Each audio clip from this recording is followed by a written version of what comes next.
Jeremiah chapter 27. In the early days of Jehoiakim's reign, the son of Josiah, king of Judah, the word of the Lord came to Jeremiah, saying, The Lord instructed me, saying, Fashion for yourself bonds and yokes, and place them around your neck.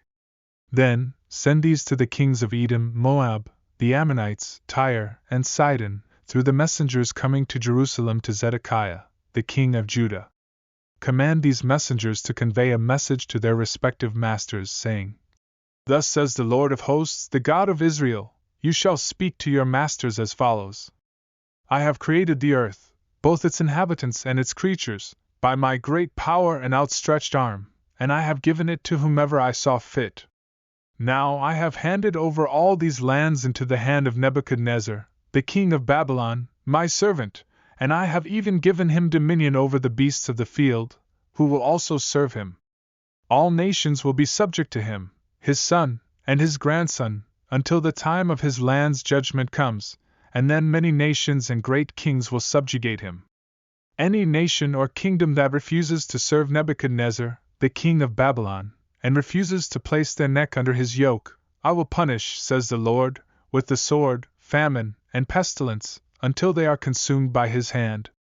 Therefore do not listen to your prophets, diviners, dreamers, enchanters, and sorcerers who tell you, you shall not serve the king of Babylon.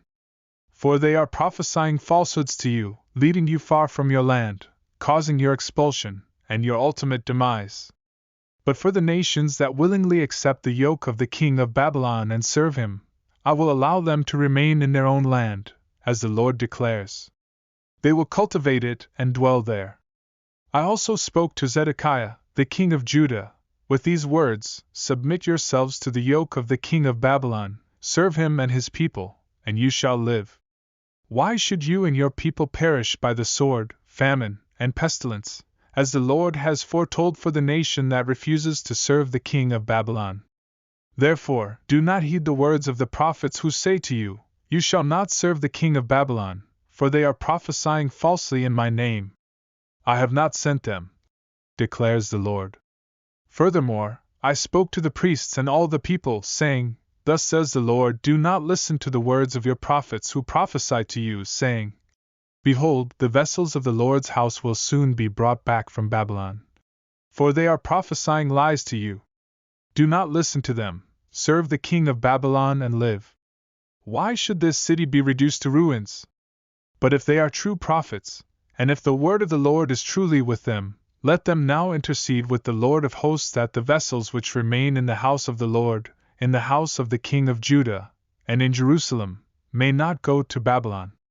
For this is what the Lord of hosts says concerning the pillars, the bronze sea, the stands, and the rest of the vessels that remain in this city, which Nebuchadnezzar, the king of Babylon, did not take when he carried away Jeconiah, the son of Jehoiakim, the king of Judah, from Jerusalem to Babylon, along with all the nobles of Judah and Jerusalem.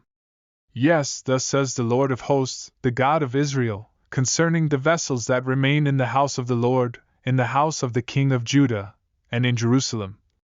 They shall be transported to Babylon, where they will remain until the day I visit them, declares the Lord.